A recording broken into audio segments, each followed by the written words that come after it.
The Arizona Territorial Museum was founded, of course, in 1893, and that was an important year in many respects for museums.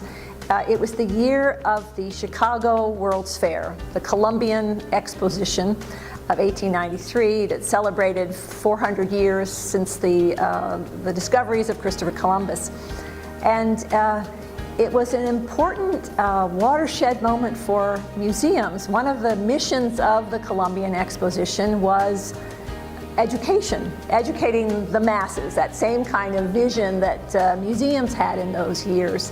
And the fair itself had a number of museum-like displays about cultures from around the world.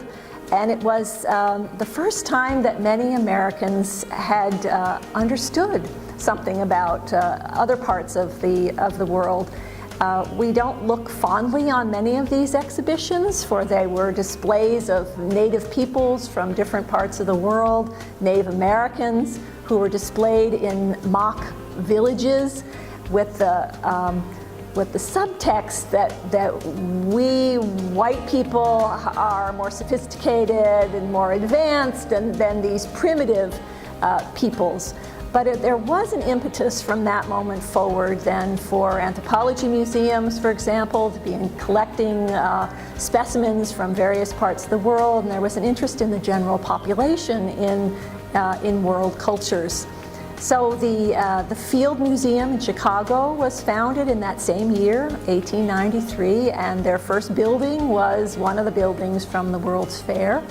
The Art Institute of Chicago had been founded a few years earlier, but it also inherited one of the World's Fair buildings.